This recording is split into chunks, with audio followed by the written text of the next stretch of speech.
Hola familia Medici, ¿cómo están? Espero que se encuentren súper bien. Hoy la verdad, los que son de aquí de Veracruz, Veracruz más o menos, o Orizaba, porque hay veces que los climas como que se compaginan. Está haciendo un vientecito nortecito de esos que dices, qué rico, como para que estés, no tapada, porque no, la verdad no, pero estés con tu chocolate calientito viendo Netflix y todo eso la cosa. Pero lo malo que pues toca estudiar, así que eso quedará para después de vacaciones, ya que hacemos relax y todo. Hoy vamos a hablar sobre el estómago. La verdad es muy interesante. Bueno, creo que eso lo digo en todas mis exposiciones, pero la verdad a mí me apasiona, me gusta mucho todo sobre el cuerpo humano. Y es realmente sorprendente cómo es que los órganos literal caben en tu cavidad abdominal, tus paredes abdominales, y que digas tan pequeño, luego solo el espacio, porque por ejemplo los niños son muy chiquitos. ¿Cómo es que todo eso cabe en los órganos así bien estructurados y dices, maravilla, maravilla de Dios, o en lo que ustedes quieran creer, pero es maravilla? Así que, bueno, vamos a comenzar porque luego hasta me alargo. A ver. Ay, no se cambia. Ya. Bueno, antes que nada, estas diapositivas la van a ver diferentes, sí, porque es unas diapositivas diferentes, son como de tipo de libreta. Entonces van a ser como que en vertical. Bueno, primero una pequeña introducción es que el estómago es la porción expandida del tubo digestivo. Esta se encuentra entre el esófago y el intestino delgado. También es especializado en la acumulación de los alimentos ingeridos, a los que se prepara química y mecánicamente para su digestión, y posterior pasa al duodeno. Tiene varias funciones, bueno, no varias funciones, pero cada libro o cada bibliografía, o también en internet, si buscas, obvio, buscan normalmente en tipo de artículos o Medline Plus, que es una página para, bueno, hablando de medicina, excelente, y te saca de todas las dudas que tengas habidas y por haber. Entonces, depende de la bibliografía, es donde donde va a decir los tipos de funciones. Hay unas que lo dicen con otros nombres, etcétera. Tiene esas funciones: una digestión básicamente de proteínas. También mezcla los alimentos y sirve el depósito. En la digestión también está la parte enzimática, absorción de agua y alcohol. ¿Por qué alcohol? Me dirás, bueno, pero ¿qué tiene que ver el alcohol aquí? Bueno, el alcohol a veces se produce cuando lo ingerimos, ya sea en una comida, porque hay veces que unas comidas llevan alcohol, en una cerveza, en un vino, etcétera. O también luego tu propio cuerpo produce, no produce el alcohol, no, eso lo produce otro órgano si no llega a funcionar, pero llega a catalizar, no sintetizar el alcohol, más bien sintetizar. También hace la formación del quimo, esto es por el jugo gástrico y los alimentos.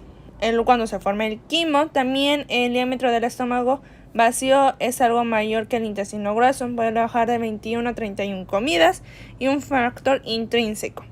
Sí, como ven, así es el estómago. Bueno, así es en el estómago, pero en disecado. La verdad, yo nunca he visto el estómago así como que en una radiografía y todo eso, no, la verdad les mentiría, pero solamente les puedo decir que ese es de un estómago disecado. Bueno, su ubicación. Aquí depende de la bibliografía también, porque por ejemplo en Moore lo maneja en la porción supina, erecta y en asténicos. En la talla nada más maneja un reglón y ya. Entonces ahí sí se tendría que fijar muchísimo en qué bibliografía. Primero, el tamaño y la forma puede variar mucho entre las personas con distintos biotipos, o sea, hábitos corporales. Las gentes gorditas, chaparritas, delgadas, etc. También cambia incluso en un mismo individuo como resultado de los movimientos diafragmáticos durante la respiración. También las personas embarazadas, pues por lógica, entonces le va a crecer su pancita, entonces los órganos se van a ir, como vamos a decir, hacia arriba. Entonces pues tiene una mayor agitación en el día por respirar, entonces eso hace los movimientos del diafragma. Bueno, también sobre el contenido del estómago, que es vacío respecto a después de la comida de copiosa y en su posición que adopte la persona. En una posición supina, el estómago suele encontrarse en los cuadrantes superiores derecho e izquierdo, en las regiones epigástricas, umbilicales, hipocondrial izquierdos y flancos izquierdo. En la posición erecta, el estómago nada más se mueve hacia abajo, y en los individuos asténicos, los que son delgaditos y poco musculosos, el cuerpo del estómago puede expandirse hasta la pelvis. No, entonces sí, muy bien. Ay, creo que borré una imagen. Sí, perdón. Bueno, también el estómago está situado parcialmente en el receso subfrénico izquierdo, arriba del mesocolon transverso, debajo del hígado y del diafragma. También está orientado al comienzo hacia abajo y delante, y luego se acomoda hacia la derecha, franqueando la línea media. Bueno, en una persona, ahí como ven ese punteado, ahí más o menos se encuentra, pero la parte del cuerpo con el píloro y todo lo demás. La otra parte del cuerpo con el fundus o fondo es otro tipo de lado. Es en el en el cuadrante, ay, se me fue el nombre, derecho. Bueno, yo mirándoles derecho, pero del otro lado sería izquierdo. Bueno, sí, creo que sí. Ajá. Bueno, su configuración externa. Esta se va a describir en una porción vertical, una horizontal, dos bordes o curvaturas y dos orificios, el carias y el píloro. En una porción vertical, de arriba hacia abajo, se distingue el fundus gástrico, también conocida como tuberosidad mayor o fondo. Es convexo hacia arriba y está situado por debajo del diafragma y se prolonga hacia abajo, hacia el plano horizontal que pasa por el borde inferior del cardias. Habitualmente en su interior presenta aire y de ahí se denomina bolsa de aire gástrica. En la parte más alta y más ancha del estómago, la parte más elevada del fundus gástrico se denomina formix gástrico o polo superior. El cuerpo gástrico tiene forma cilíndrica, es aplazado de adelante a atrás y bien limitado por sus bordes laterales. El cardinas es la porción que rodea el orificio del cardias, la abertura superior o entrada del estómago. También en posición supina, el orificio del cardias suele encontrarse posterior al sexto cartílago costal izquierdo y a 2 o 4 centímetros del plano medio a nivel de la vértebra T11. Y su extremidad inferior, tuberosidad menor o la parte del píloro, que es más un poco conocida. Perdón, pasó una moto. Desciende más o menos abajo en el abdomen y se continúa y comunica a la derecha con la porción horizontal. Bueno, la porción pilórica, esta porción es dirección horizontal y a menudo es oblicua hacia arriba y a la derecha, configurando un embudo que es estrecha en dirección al píloro. También la parte donde se reúne la porción vertical con la horizontal, que es la parte más declive del estómago, se puede designar el polo inferior, en posición a la parte más elevada del fundus gástrico. También en el extremo inferior de la curvatura menor se encuentra la incisura angular pilórica. La porción pilórica se ubica distal a la incisura y la primera parte de esa porción en el antro pilórico. Bueno, me faltó decir. Es la unión gastroesofágica, es donde se conecta el esófago con el estómago. Y bueno, me pasé por accidente. Ese es el píloro. El antro pilórico es todo eso, lo que está subrayado como que de blanco. Y donde está el píloro, ahí adentro se encuentra el orificio pilórico. Que bueno, más adelante hablaré sobre este. Las curvaturas. Hay dos tipos, la mayor y la menor. La mayor se extiende desde el borde superior del cardias hacia el borde inferior del píloro. En su origen forma con el borde izquierdo del esófago abdominal un ángulo agudo abierto hacia arriba, la incisura del cardias o también ángulo de Gis. Describe enseguida su trayecto cóncavo hacia abajo alrededor del fundus gástrico. Luego se hace vertical a lo largo de la parte izquierda del cuerpo. Más abajo es cóncava hacia arriba. Y por último se hace oblicuamente ascendente a la derecha en el borde inferior del antro y del canal pilórico. Y se continúa con el píloro en el borde inferior del duodeno. La curvatura menor se extiende también del cardias al píloro.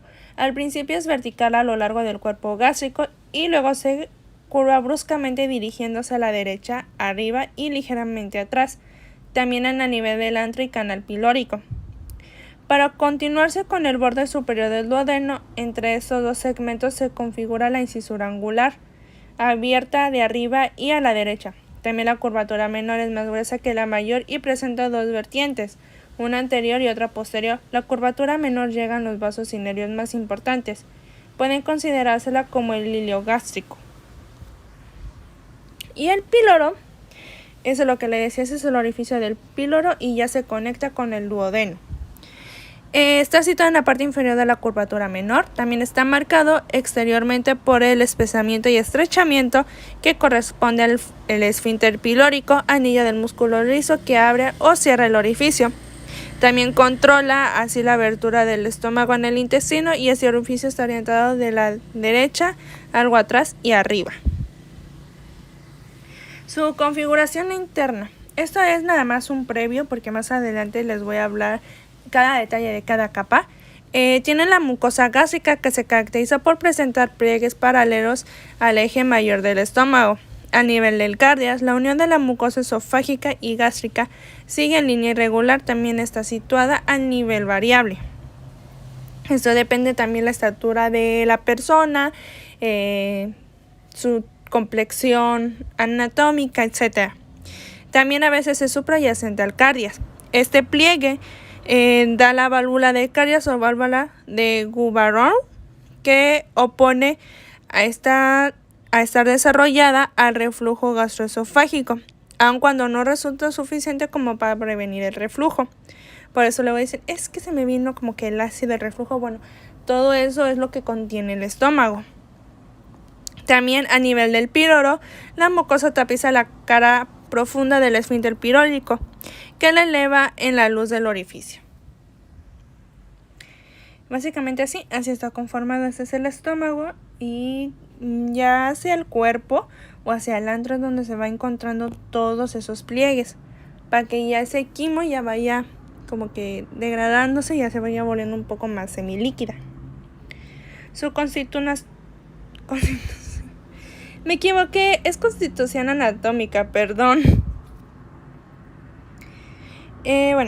Esta pared gástrica comprende 4 capas que la da de la más superficial a la profunda. Es la capa serosa, muscular, submucosa y mucosa. La capa serosa es la superficial, está formada por el peritoneo que describe más adelante. Todo eso más adelante voy a describir lo que es el peritoneo. Bueno, en la parte de ese peritoneo cubre el estómago con 2 hojas, que es lo que voy a comentar más adelante, que tapizan la pared anterior y posterior.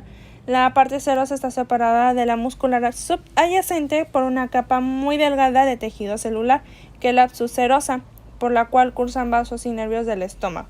Esta capa presenta un desarrollo relativamente considerable en los bordes gástricos. La capa muscular es gruesa y con 3 planos de fibras musculares. La superficial o longitudinal, media o circular y profunda. Como están ahí. Bueno, la longitudinal está desarrollado arriba y medialmente a partir del cardias. Son las fibras longitudinales del esófago irrigadas al estómago. También están organizadas sobre la curvatura menor, formando la corbata suiza. Llegan al píloro, mientras que los fascículos laterales se expanden sobre las paredes anterior y posterior del estómago.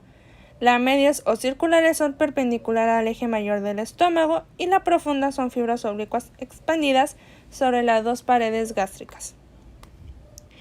La capa submucosa es gruesa y está formada por un tejido conjuntivo laxo que contiene numerosos vasos y nervios, por lo que permite a la mucosa desplazarse a la capa muscular. Esa es la capa interna, o sea, la capa mucosa, y la capa externa, que es de músculo liso. Entre esas dos capas es lo que se encuentra la submucosa. Y la capa mucosa es igualmente gruesa y con pliegues longitudinales. Bueno, para que vean. Esos son los pliegues longitudinales. Se detiene en el píloro y presenta un revestimiento epitelial con glándulas mucosas. También contiene las glándulas gástricas que segregan el jugo gástrico. También la zona de secreción ácida depende del fundus gástrico y del cuerpo del estómago. La secreción más alcalina depende del antro y del canal pilórico. Ahora sí, vamos a hablar sobre las famosas hojas.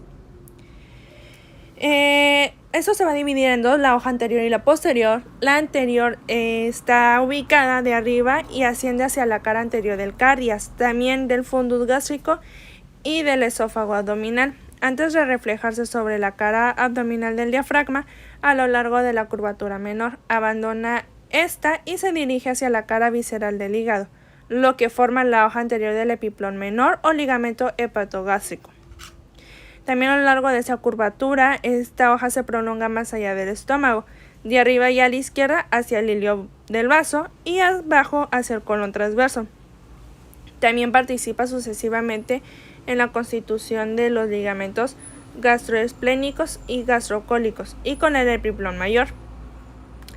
La hoja posterior, que es de arriba, no llega al formix gástrico, se refleja hacia la pared abdominal posterior, también por debajo de un plano que pasa por la parte inferior del cardias. También las caras posterior del fundus están desprovistas del peritoneo, o sea, del ligamento gastrofrénico. A lo largo de la curvatura menor se prolonga hacia la derecha y constituye la hoja posterior del epiplón menor, y a lo largo de la curvatura mayor forma la hoja posterior del ligamento gastroesplénico, luego del ligamento gastrocólico. Okay. También dentro de estas dos hojas va a haber en la parte del píloro otras dos hojas más, una anterior y posterior, por lo que se prolonga de arriba hacia arriba para constituir el epiplón menor, el ligamento y con el ligamento hepatogástrico, y hacia abajo la parte derecha del ligamento gástrico cólico y del epiplón mayor. También el píloro está rodeado del peritoneo por sus dos caras relacionados con el hígado y con el colon transverso en sus bordes superior e inferior. Las hojas peritoneales anterior y posterior en la curvatura menor, en la curvatura mayor y en la parte superior de esta contienen entre sí con un tejido conjuntivo en el que transcurren los vasos y los nervios del estómago. Ambas hojas adosadas van a fijarse en los órganos vecinos y ahí forman las denominadas epiplones. En esta parte del estómago también se encuentra unido al hígado, vaso, colon transverso para la formación que lo contiene los vasos y los nervios. También esto llega a lo largo de todas sus curvaturas. Son hojas flexibles que favorecen la movilidad del estómago, del cual solo es el fundus que queda fijo.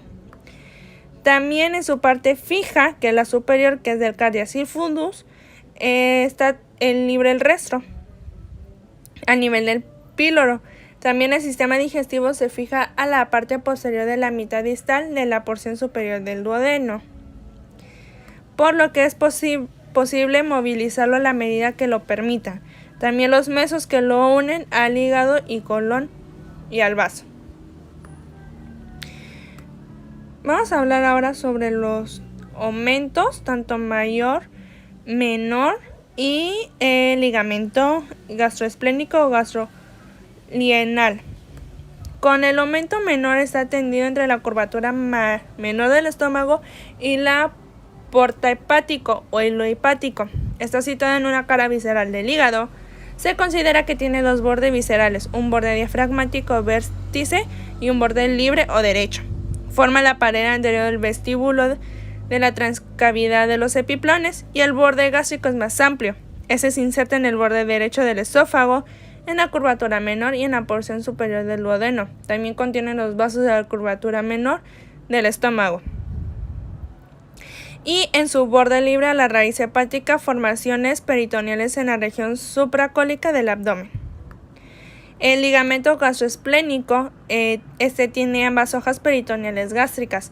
Se adosan y se extienden desde la mitad superior de la curvatura mayor del estómago hasta el hilio del vaso. En su espesor contienen la arteria gastroepiploica izquierda y los vasos cortos originados de la arteria esplénica. También ese ligamento se continúa hacia arriba con el ligamento gastrofrénico. El epiplón mayor u aumento mayor se origina en la parte inferior de la curvatura mayor del borde inferior de la porción superior del duodeno. A partir de aquí, ambas hojas adosadas descienden hacia el pubis, luego se inflexionan y se dirigen hacia arriba, también hacia atrás para adorsarse a la cara superior del mesocolon transverso. Este está situado delante del intestino delgado, interpuesto entre las asas intestinales y la pared anterior del abdomen. Tiene las formaciones peritoneales de la región supracólica del abdomen para los epiplones y ligamentos mencionados. Ahora sí, vamos con las famosas relaciones. Aquí lo voy a sintetizar porque lo agarré de la bibliografía del Moore y está un poco más sintetizado y a la vez también está más claro. Bueno, la verdad yo lo entendí así. Este tiene esas dos. Okay. Primero, el estómago está cubierto por el peritoneo, excepto donde los vasos sanguíneos discurren a lo largo de sus curvas y una pequeña área posterior del orificio del cardias.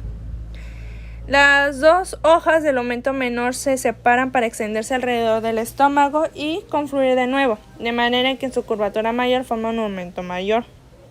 Anteriormente, el estómago se relaciona con el diafragma, el lóbulo izquierdo del hígado y la pared anterior del abdomen. Posteriormente, el estómago se relaciona con la bolsa omental y el páncreas. La cara posterior del estómago constituye la mayor parte de la pared anterior de la bolsa omental. El colon transverso se relaciona inferiormente y lateralmente con el estómago, mientras discurre a lo largo de la curvatura mayor hacia la flexura cólica izquierda. El lecho gástrico en el cual descansa el estómago cuando una persona se encuentra en decúbito supino está formado por las estructuras que constituyen la pared posterior de la bolsa omental. Y en la parte superior e inferior, el lecho gástrico está formado por la cúpula izquierda del diafragma, el vaso, el riñón, las glándulas suprarrenal izquierdas, las arterias esplénicas, el páncreas y el mesocolon transverso. Ahora sí, vamos con la parte de irrigación. Es algo de irrigación, la verdad, lo que contribuye el estómago. Primero está dado, bueno, está muy chiquita la imagen, perdón. Pero está dado primero por el tronco celíaco, que ese irriga el estómago. La arteria gástrica izquierda y la esplénica. La gástrica da la porción distal del estómago, principalmente la abdominal y la curvatura menor del estómago. Y la esplénica irriga el cuerpo del páncreas, vaso y curvatura mayor y pared posterior del estómago. La gástrica posterior distribuye o irriga la pared posterior y fundus gástrico. La gastromental o gastroepiploica izquierda, la porción izquierda de la curvatura mayor del estómago. Las gástricas cortas al fundus gástrico. La hepática también al estómago. Y las gástricas derecha a la porción derecha de la curvatura menor del estómago. La gastroduodenal también una parte del estómago. La gastromental o la gastroepiploica derecha en la porción derecha de la curvatura mayor del estómago.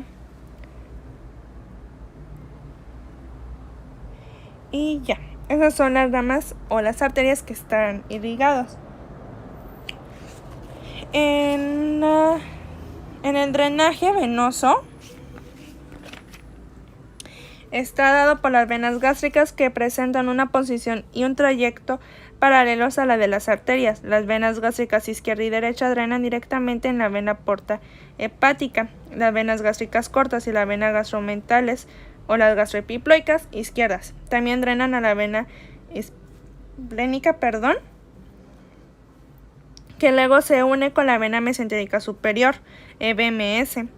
También para formar la vena porta hepática. La vena gastromental derecha desemboca en la VMS y la vena prepilórica asciende sobre el píloro hacia la vena gástrica derecha. El drenaje linfático e inervación. Su drenaje linfático son por los vasos linfáticos gástricos que acompañan a las arterias a lo largo de las curvaturas tanto mayor y menor del estómago. Está dado que drenan por la linfa en sus caras anterior y posterior hacia las curvaturas, donde se encuentran los nódulos linfáticos gástricos y gastromentales. Los vasos eferentes de estos nódulos acompañan a las grandes arterias hasta los nódulos linfáticos celíacos. Y por último, la inervación está dada por la parasimpática del estómago, que procede de los troncos vagales anterior y posterior de sus ramos que entran en el abdomen a través del hiato esofágico. Por el tronco vagal anterior, que procede principalmente del nervio vago izquierdo. Es un único ramo que se sitúa sobre la cara anterior del esófago. También se dirige hacia la curvatura menor del estómago, donde emite los ramos hepático y duodenal. También abandona el estómago en el ligamento hepatoduodenal. El tronco vagal posterior es más grande y procede principalmente del nervio vago perinderecho. Entra en el abdomen por la cara posterior del esófago y pasa hacia la curvatura menor del esófago. También emite un ramo celíaco que alcanza el plexo celíaco y luego se continúan a lo largo con la curvatura menor, originando los ramos gástricos posteriores. Y la inervación simpática del estómago proviene de los segmentos T6 y T9 de la médula espinal. Pasan por el plexo celíaco a través del nervio esplénico mayor y se distribuyen formando plexos alrededor de las arterias gástricas y gastromentales. Bueno, familia, eso ha sido todo el video de hoy. Ha sido entre cortito y no tan cortito, pero espero que lo hayas entendido muchísimo.